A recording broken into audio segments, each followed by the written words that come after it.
Bonjour Arnaud, est-ce que tu peux nous présenter les 3 vins qui représentent le mieux ton domaine? Bonjour, oui, ça va être un plaisir de présenter 3 vins. Alors, je ne sais pas si c'est ceux qui représentent le mieux mon domaine, mais en tout cas, ils représentent mon domaine et je pense qu'ils le représentent plutôt bien. Et j'ai choisi ces 3 vins parce que on a la chance au domaine Charles-Bort de travailler 18 hectares de vignes. Donc on fait des vins d'Alsace, on produit des créments d'Alsace et on produit également des vins produits en Alsace Grand Cru. Et on a 3 terroirs Grand Cru différents, donc 3 terroirs Grand Cru, donc qui sont le Grand Cru Brand qui est situé à Turkheim, et le Grand Cru Eichberg qui est situé à Exheim, et le Grand Cru Pfälzerberg qui est situé également à Exheim. Donc on travaille donc des parcelles situées sur ces 3 terroirs. C'est à Turkheim, sur le Grand Cru Brand, on a du cépage Riesling et on a du cépage Pinot Gris. Sur le Grand Cru Eichberg, on a du Riesling, du Pinot Gris, et on revendique également le Gewürztraminer. Et on travaille et on revendique sur le Grand Cru Pfälzerberg le Gewürztraminer. Voilà. Les 18 hectares qu'on a sont travaillés en agriculture biologique. Je vous présente tout de suite, je vous propose, tout de suite commencer par le Grand Cru Brand, où on a la chance d'avoir quelques parcelles. Voilà.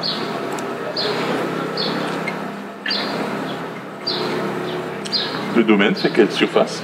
Alors le domaine, il fait 18 hectares. On travaille 18 hectares de vignes. On travaille également un peu de verger avec lequel on fait des eaux de vie. Et voilà, on a également fait un jus de poire. Mais notre principale activité, ça reste la culture de la vigne et la production de vins d'Alsace, de créments d'Alsace et de vins issus d'AOC Grand Cru.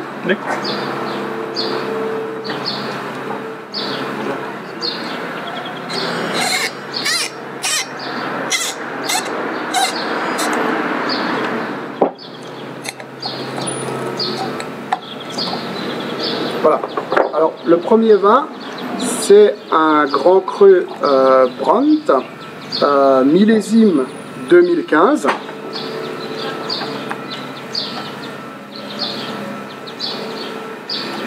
Alors, le Brandt, c'est un terroir que j'aime beaucoup. Donc, c'est un terroir qui est plutôt à dominante sablo-granitique. Et ce que j'aime beaucoup dans ce terroir, c'est les vins ont une certaine verticalité, une élégance et ont un grain, une minéralité qui est vraiment propre à ce terroir. Et personnellement, moi, cette élégance, cette finesse et cette verticalité qu'ont régulièrement les granites, c'est quelque chose que j'affectionne particulièrement, quoi. Autant le Pfälzerberg et Eichberg, c'est un grand cru local, le Brand de Turkheim, c'est toujours quelque chose qui a été au sein de la famille ou c'est arrivé récemment? Non, alors c'est plus récent. Le premier millésime qu'on a fait sur le Grand Cru Brand, c'était en 2008. Voilà. Et donc moi, je suis revenu travailler au domaine, vraiment, j'y allais toujours, hein, mais j'ai travaillé au domaine depuis 2010, voire 2010, et on a commencé la conversion en agriculture biologique en 2011, voilà, officiellement. C'est-à-dire on a signé chez l'organisme certificateur. Voilà, moi ce que j'aime, c'est des vins qu'il ne faut pas, je pense, hésiter un peu à attendre sur le Grand Cru Brandt, parce que c'est des vins qui se révèlent, et encore une fois, cette minéralité, cette verticalité, ce grain très caractéristique, ce grain de bouche, quoi, moi c'est quelque chose que j'apprécie beaucoup, et c'est pour ça que je suis très content de le présenter aujourd'hui, quoi.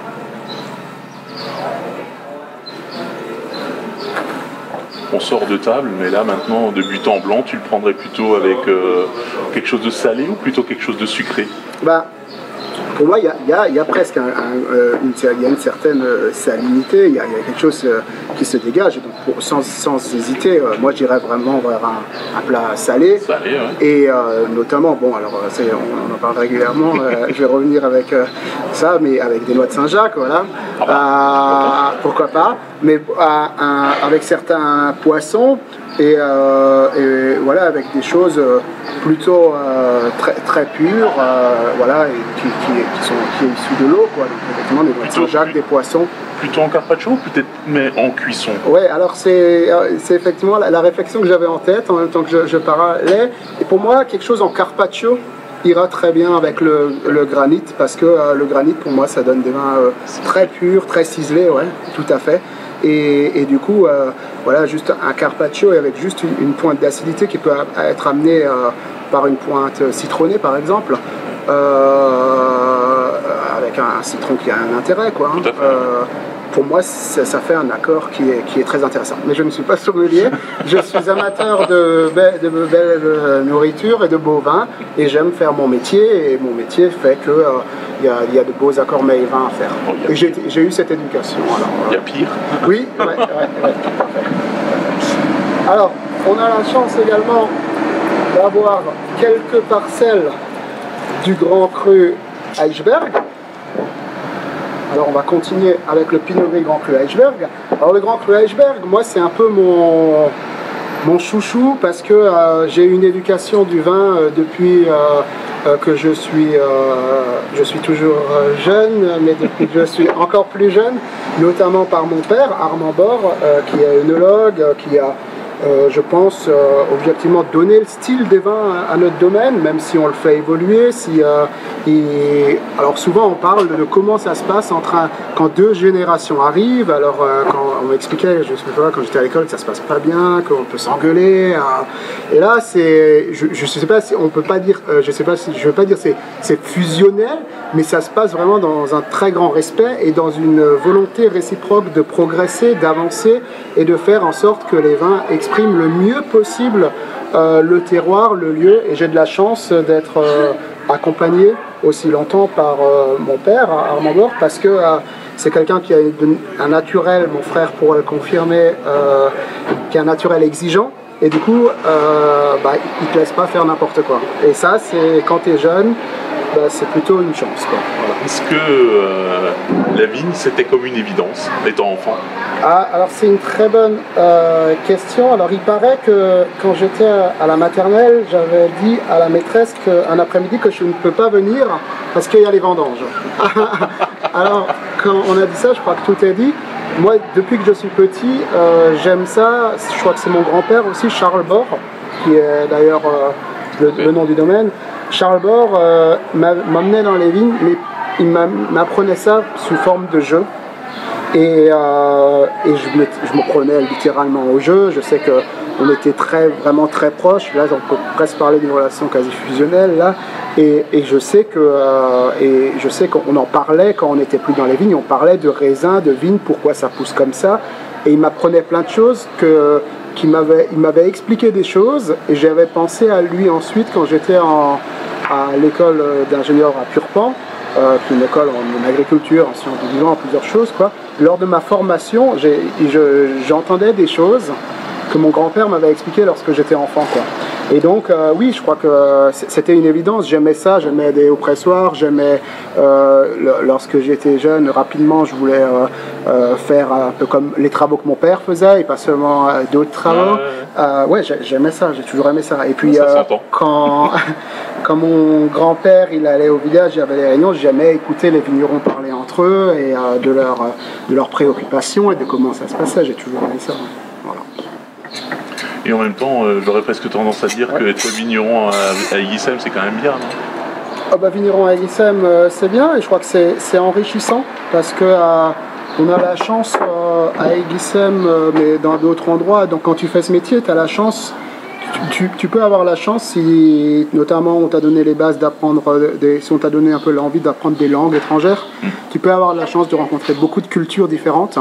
Et quand tu rencontres beaucoup de cultures différentes, ben, tu apprends des choses, tu entends des choses. Alors, c'est que chacun a son opinion des choses, mais c'est toujours intéressant d'entendre les choses et de faire ta propre synthèse. Voilà, tout à fait. Et oui, et à Guissem, on y est bien, ouais. Voilà.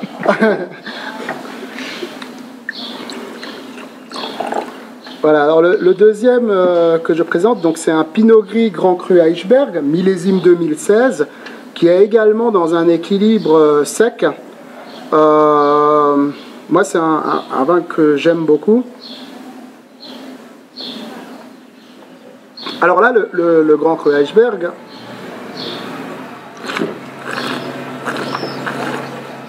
j'aime bien faire goûter dans cet ordre-là, commencer par un Brandt et ensuite vers un Eichberg, parce que c'est aussi une bonne clé de lecture pour comprendre les terroirs. Le Eichberg, c'est de l'argile, du calcaire, et ça donne des vins qui sont très amples. Eich, c'est le chêne, quoi. Berg, c'est la montagne, donc la montagne des chênes, donc c'est un Guissem. Et ça donne des vins qui sont très amples, qui sont larges en bouche. Et pour moi, sur un Pinot Gris, alors là, on a une partie qui est élevée en barrique, une partie qui est élevée en foudre en bois, et une partie qui est élevée en fût en inox. Mais l'ensemble de tout ça donne un vin qui a une belle amplitude, qui a un beau gras, qui a un beau toucher de bouche.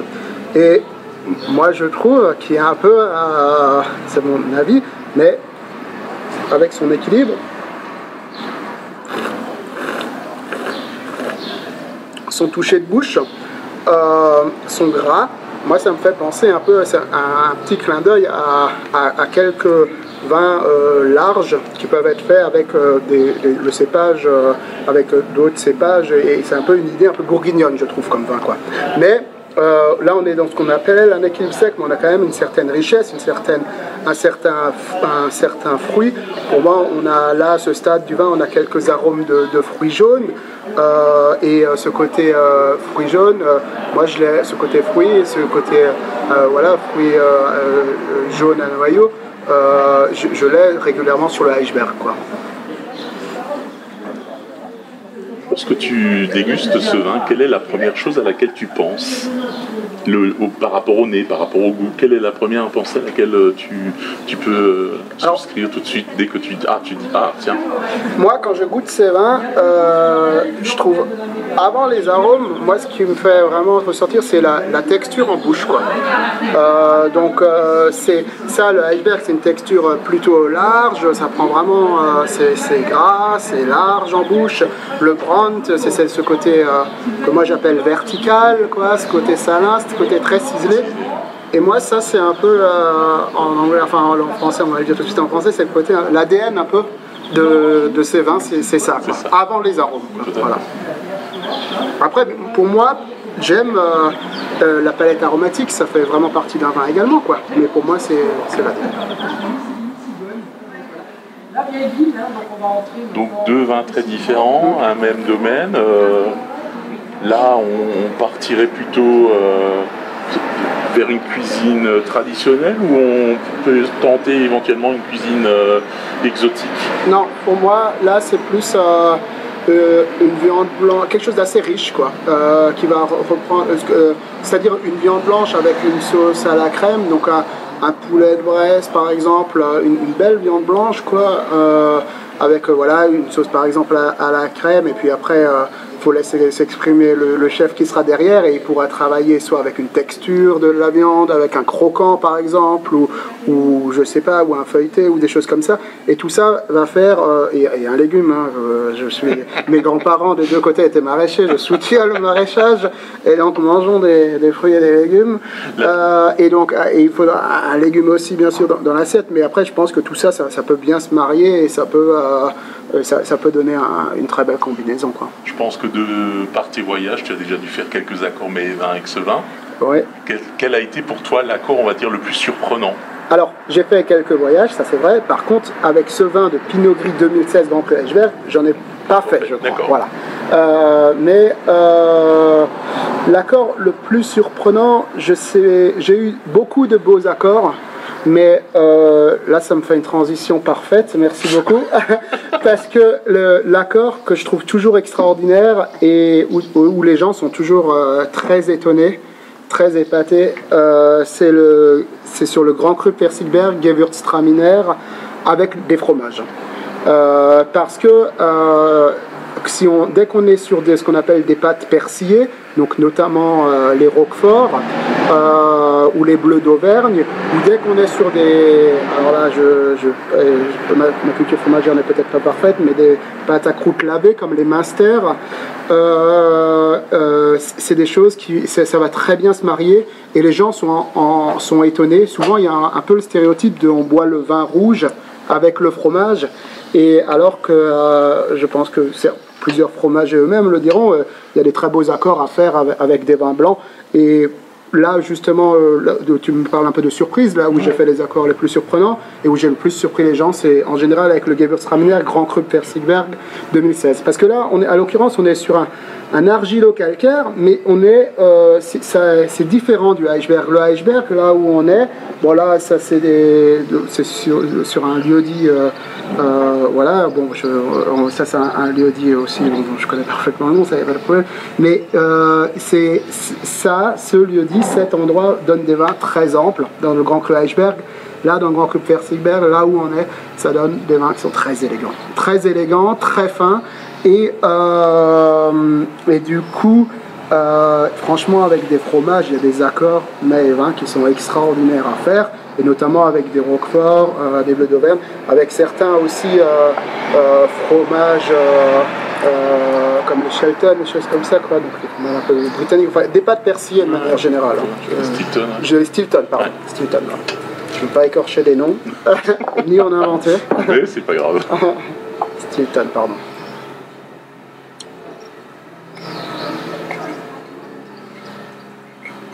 Voilà, alors Gewürz Grand Cru Persigberg 2016.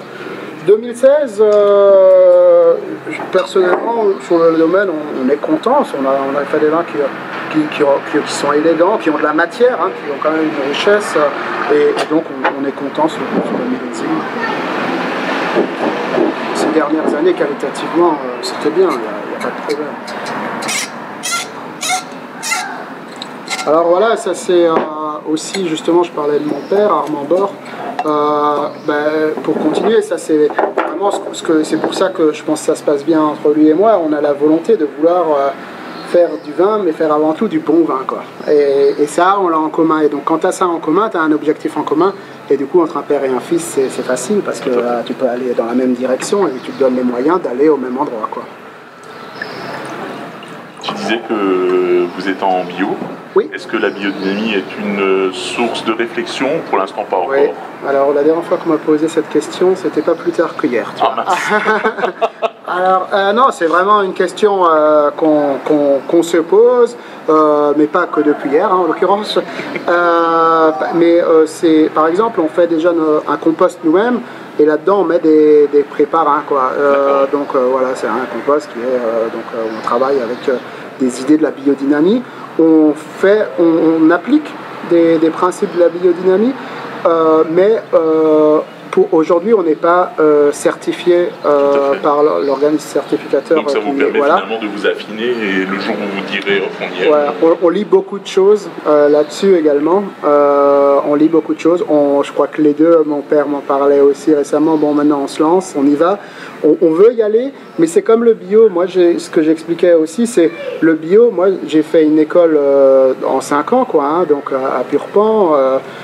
Et j'ai pris 5 ans à me préparer pour faire de l'agriculture biologique et pas me louper. Et encore, quand je suis revenu, j'avais dit à mon père, voilà, je veux bien revenir travailler ici, mais on travaille en agriculture biologique. Il m'a dit, ok, mais 1 an, on ne se fait pas certifier. Parce qu'il voulait voir si vraiment je pouvais assumer.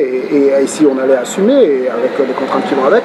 Il s'avère que ça se passe bien, mais il s'avère que maintenant, lui, il est aussi très motivé pour faire de l'agriculture biodynamique. Mais c'est pareil, je préfère me donner les moyens et le faire pleinement et être en paix avec moi-même, parce que je sais que je le fais de manière que je pense être cohérente, plutôt que j'ai pas envie de chercher absolument une certification pour dire regardez, j'ai la certification. Je préfère le faire correctement, prendre mon temps, et pour l'instant, je sais que je veux le faire, mais je veux pas, voilà, comme on peut dire, passer mon expression, mais je veux pas griller des étapes, quoi. Je veux pas louper des et comme étapes. dit, vaut mieux faire des vins qui te ressemblent plutôt que d'avoir des vins qui sont certifiés, quoi. Voilà, et surtout une agriculture, voilà. Il faut avoir l'agriculture, il faut être cohérent aussi. Je crois qu'il y a des gens qui ont réfléchi, il y a des choses, encore une fois, on lit beaucoup de choses, ça fait des moments, même quand j'étais à l'école à l'époque, je lisais déjà des choses là-dessus, parce que je savais que dans le second temps, je voudrais arriver à ça, mais je veux pas louper des étapes, Tout à fait. Et je préfère le faire bien, mais prendre mon temps, voilà. Déjà, avec la couleur, elle est vachement... Ouais, plus intense, c'est impressionnant. Un 2016, donc en Grand Cru Persigberg, Gewürztraminer. Alors Persig c'est la pêche et Berg c'est la montagne, quoi. Hein, donc c'est la montagne. Pêche. Bon, on a toujours. Moi, le Gewürztraminer, c'est un cépage que j'aime beaucoup parce qu'il a une expression, une identité qui est très claire. Qui est affirmé, j'aime ce qui a du goût. Quand je cuisine ou quand je mange, c'est pareil, j'aime que ça ait du goût, que ça donne une émotion, quoi. J'aime pas m'ennuyer quand je mange, j'aime pas m'ennuyer. J'aime manger, mais j'aime pas m'ennuyer. Donc, des fois d'ailleurs, on me reproche que c'est trop aromatique, mais bon. Mais ça reste toujours, c'est très fin, quoi. Et donc, j'aime beaucoup faire ces trois parce que je pense qu'on a là le côté très ciselé, très vertical. Là on a le côté très ample, très concentré, que moi j'aime beaucoup. Et là on a quelque chose de très aromatique, très concentré, mais en même temps très fin et qui va amener une certaine élégance, une certaine finesse. Et c'est pour ça, moi ces trois, voilà, pour moi c'est facile d'en parler. Je ne sais pas encore une fois si c'est ceux qui représentent le mieux mon domaine, ça dépend quel spectre on veut aborder sous cet angle, mais en tout cas, voilà, on a la chance d'avoir quelques parcelles sur ce grand cru, de ce grand cru, on a la chance d'avoir quelques parcelles du grand cru Eschberg, et on a de la chance d'avoir quelques parcelles du grand cru Brandt, et on a la chance d'avoir quelques parcelles du grand cru Persigberg, et franchement c'est une chance, il faut le travailler, il faut le mettre en avant, et c'est unique. Enfin c'est des vins qui pour moi sont très intéressants. Tout en rappelant que mieux vaut encore les laisser un peu vieillir avant de pouvoir les déguster. Oui, ouais, non ça c'est vrai, ouais. Et ils vieillissent très bien. Ouais. Tout à fait. Ouais. Les grands crus représentent à peu près combien de pourcentage sur votre exploitation? Parce que là, tu m'as présenté ces trois grands crus, t'en as d'autres encore ou... Non, alors on travaille que sur ces trois terroirs grands crus. Hein. Okay. Le Persigberg, le Eschberg, le Brandt. On revendique à présent on revendique également deux lieux. Alors un lieu dit qu'on appelle Fronnenberg et un lieu dit Holzweg. Et donc voilà, et après on fait des vins d'Alsace, on fait des créments d'Alsace, quoi. Mais alors les grands crus, combien ils représentent exactement en pourcentage, je préfère m'abstenir que de donner un chiffre qui ne serait pas exact. Mais on a la chance d'avoir plusieurs parcelles. Voilà. Et on en est très content. Voilà. Et après, je pense que l'avenir pour moi, c'est aller vers des vins de lieu et arriver à expliquer en quoi ces vins ont une identité, ont une personnalité. Et je crois que le lieu est tout à fait complémentaire d'un cépage. Et je crois que le cépage peut être intéressant, un atout, parce que dans certains consommateurs, pour eux, ça reste quand même une clé d'entrée, quoi, pour comprendre le vin, quoi. Donc je pense que tout ça, ça peut aller ensemble. Voilà. Mais j'ai présenté ça, mais j'aime beaucoup aussi les créments d'Alsace et j'aime aussi les vins d'Alsace de manière générale. Et j'espère qu'on ça sera pour une autre fois. Avec grand plaisir, ouais. Avec grand plaisir. En tout cas, merci pour cette découverte. Merci, ouais. Merci beaucoup.